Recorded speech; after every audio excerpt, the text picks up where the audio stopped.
Joining us now to talk more about it all, Caitlin Huey-Burns, national political reporter for Real Clear Politics, CNN legal analyst and former prosecutor Paul Callan, and Robert Bianchi, former prosecutor and chief law enforcement officer in Morris County, New Jersey. First reaction from everyone, Paul.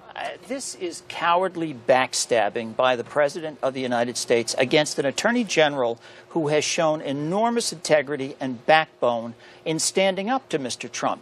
The President's been trying to force a resignation of Jeff Sessions when he, the President, has the right to fire him if he wishes to do so. But the President is too fearful of doing that because it may subject him to obstruction of justice charges. So instead, he's trying to use this backdoor effort of constant berating and attacks on the Attorney General so the Attorney General will resign. And I think Sessions deserves enormous credit for standing up to the President, showing backbone and integrity by remaining in office. Your reaction, Robert?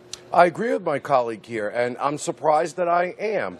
Not that I agree with you, but he is doing what he's supposed to be doing and not letting politics influence what the Justice Department's supposed to be doing. Now, it's interesting to me. When I was appointed the head prosecutor, and you know this, by the governor, I can only be removed for cause. I can't be browbeat out of that office, and I think that they need to do something that this can't happen again. Nevertheless, I'll say one last point. It's interesting to me that the president is so upset about what he's doing with the Justice Department because I handle criminal defense cases, and when they pass policies that you have to plead to the most readily provable offense and these draconian sentencing and plea guidelines, I wish the president would be so concerned about the little guy who's going to jail for a lot less of the policies of this administration. Notable to me, Caitlin, that the president used the word loyalty when he was talking about why he's so upset with Jeff Sessions, and his response clearly says, I am not loyal to you. Right, and absolutely interesting about this, too, is the way in which the president is continuing to use justice in quotation marks.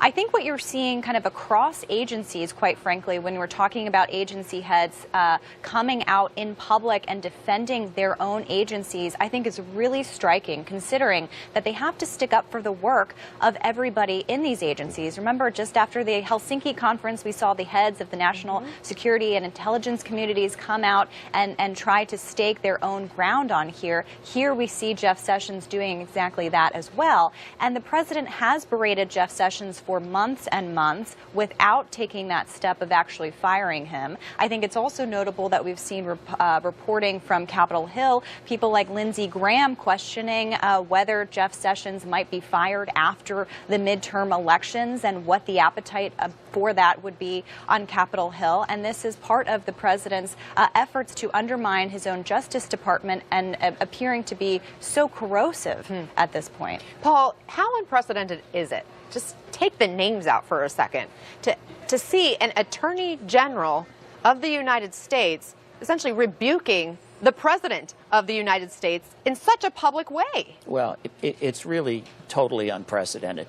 And, you know, you have to really go back to the Nixon administration. And during the Saturday Night Massacre, of course, at that point in time when Nixon was trying to give the order to Elliot Richardson, who was the Attorney General at that time, to fire the special prosecutor, Archibald Cox, Richardson stood up to Nixon and said, no, I'm not going to do it. So Nixon fired him. And then Ruckelshaus was the next person in line. He fired Ruckelshaus, and he had to go to the third person in line, Mr. Bork, who finally issued the order. So this really is very, very unusual to have this kind of a fight between an Attorney General and the President of the United States. Everyone stay with me. I know there's much more to discuss. We have more breaking news.